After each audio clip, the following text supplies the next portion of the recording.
بتا دینا چاہتا ہوں کہ یہ جوان، یہ افسران، یہ سابقہ فوجی صاحبان اور یہ قوم ہر وقت ان کا مقابلہ کرنے کے لیے تیار کھڑی ہوئی ہے۔ میں اس موقع سے فائدہ اٹھاتے ہوئے جس شخص کے بارے میں تھوڑی بات کرنا چاہوں گا، یہ وہ شخص ہے جس نے پچھلی 3 دہائیوں کا نقشہ بدل کے رکھ دیا، جس نے اپنی قیادت سے یہ ثابت کیا کہ جنگ نئی دنیا میں نئی ٹیکنالوجی کے ساتھ نئے طریقے سے کیسے لڑی جاتی ہے۔ ہم اس سپوت کو خراج تحسین پیش کرتے ہیں جنہوں نے اپنی دانش، بصیرت، قربانی اور قیادت سے افواج پاکستان اور ملک کے دفاع کو ایک نئی سمت دی۔ خواتین و حضرات، یہ صرف ایک شخصیت کو فیلڈ مارشل کے رینک سے نوازنے کا نام نہیں ہے، یہ ایک شخصیت کی بات نہیں ہے، یہ ایک پورا پیراڈائم چینج ہے جس کے بارے میں بات کرنے جا رہا ہوں۔ میں اپنی طرف سے، پوری قوم کی طرف سے اور اسپیشلی ایکس سروس مین سوسائٹی اور اس کے ممبران کی طرف سے فیلڈ مارشل عاصم منیر کو ایک نیا عہدہ ملنے میں مبارکباد دیتا ہوں، اور نہ صرف یہ ان کے لیے ایک رتبے کا باعث ہے، یہ ہمارے لیے فخر کا باعث ہے، بلکہ یہ قوم کا اعزاز ہے کہ اس نے کس طرح ان کی قیادت میں دشمن کو شکست دی۔ خواتین و حضرات، جنرل عاصم منیر کی ترقی دشمنوں کے لیے ایک پیغام ہے کہ پاکستان نہ صرف اسلحہ رکھتا ہے بلکہ عقل و بصیرت اور حکمت عملی کا حاصل بھی رکھتا ہے، اور اس طرح کی کوئی فیوچر میں کوشش، سازش یا کوئی اور طریقہ کار ہمیں کبھی ڈرا نہیں سکے گا اور ہمارے لیے فخر کا باعث رہے گا۔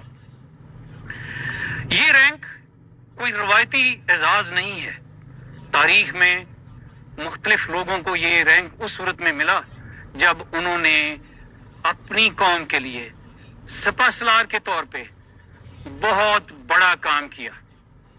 ہم عمومی طور پہ یہ کہتے ہیں کہ جو سولجر، جو سپاہی بہت اعلیٰ درجے کی لڑائی میں مارا جاتا ہے اس کو نشان حیدر دیتے ہیں، اور جو ایک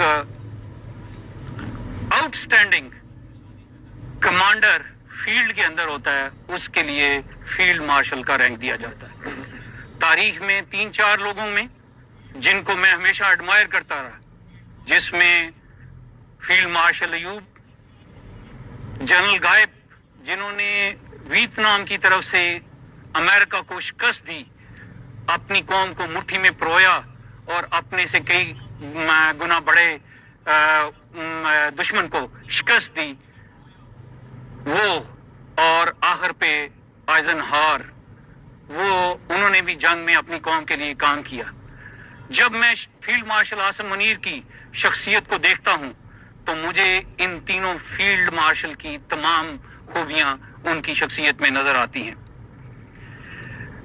جب جنرل عاصم منیر نے اس ملک کے معاملات، اسپیشلی جب انہوں نے سپہ سالار کا عہدہ لیا، تو اس وقت پاکستان کے اوپر مختلف قسم کی پابندیاں، پاکستان کے اوپر مختلف قسم کے دباؤ تھے۔ الحمدللہ رب العالمین، ان کی ملٹری ڈپلومیسی نے پاکستان کو نہ صرف ایک آئسولیشن سے نکالا بلکہ آج پاکستان ان معتبر ریاستوں میں ہیں جن میں پاکستان کے اندر لوگ آنا چاہتے ہیں۔ انہوں نے دفاعی صلاحیت کو ڈیجیٹل دور کی طرف لے کے گئے، اور آج ہم نے دیکھا کہ ہماری افواج نے تینوں چیزوں میں، جس میں سائبر سپیس ہے، جس میں نیٹ ورک سینٹرک وارفیئر ہے، اور تیسرے نمبر پہ اسپیکٹرم وارفیئر ہے، تینوں میں جنگی لحاظ سے شکست دی۔ ہماری افواج نے دنیا کے انوائرمنٹ کو اس طرح شیپ کیا کہ دنیا نے 4 دہائیوں کے بعد پاکستان کی بات سننی شروع کر دی، اور یہ اس کا کریڈٹ ہمارے سپوت کو جاتا ہے جس نے اس ملک کے لیے یہ کام کیا۔ آپ کو نہ صرف آئی ایس آئی اور ملٹری انٹیلیجنس کو لیڈ کرنے کا اعزاز رہا، بلکہ پاکستان کے مختلف معاملات میں جب آپ D G I S I تھے اسی وقت سے انہوں نے کام شروع کر دیا، اور الحمدللہ جب مئی 25 کو دشمن نے ہمارے اوپر حملہ کیا تو انہوں نے جو تیاری کی ہوئی تھی، اور وہ تیاری جو ہے اس نے پاکستان کی لاج رکھی، پاکستان کے لیے ایک اہمیت کا باعث کا۔ ان کا اصول ہے جو قرآن میں فرمایا گیا ہے، ہمیں وہی کچھ پہنچے گا جو اللہ تعالیٰ نے ہمارے لیے لکھ دیا ہے، وہی ہمارا کارساز ہے، اور مومنوں کو اسی کے اوپر بھروسہ ہے، اور یہی نظریہ ہے ہمارے موجودہ سپہ سالار کا۔ میں آپ کو یہاں پہ یہ بھی بتا دیتا ہوں کہ ہمارے کچھ دوست ممالک جن کے ساتھ ہمارے کچھ عرصے سے تعلقات اگر ختم نہیں ہوئے تھے تو سرد موری کا ضرور شکار تھے، ان ممالک میں ترکی، چین، سعودی عربیہ اور میں آذربائیجان کا لازمی طور پہ ذکر کرنا چاہوں گا۔ یہ وہ ممالک ہیں جیسے ایک جسم کا حصہ بننے کے لیے ہمارے ساتھ کھڑے ہو گئے۔ میں آپ لوگوں کی طرف سے اور پاکستانیوں کی طرف سے ان ممالک کے سربراہان کا اور فوج کی طرف سے شکریہ ادا کرنا چاہوں گا۔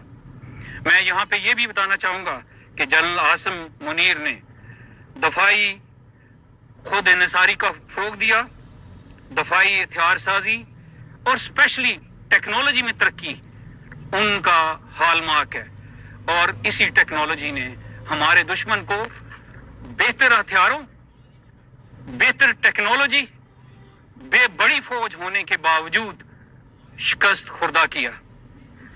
میں ان کو اللہ زندہ باد، زندہ باد۔ فیلڈ مارشل عاصم منیر صرف جنرل ہی نہیں، وہ ایک محبت کرنے والے انسان، درد رکھنے والے کولیگ اور خیر خواہ آدمی ہیں۔ وہ شہداء کے گھروں میں جاتے ہیں، وہ جوانوں کا دکھ درد سہتے ہیں، وہ افسروں کی تربیت کرتے ہیں تاکہ افسر اپنے ٹائم پہ کھڑے ہو سکے۔ ہم ان میں تمام بڑے لیڈرز کی صفات دیکھتے ہیں۔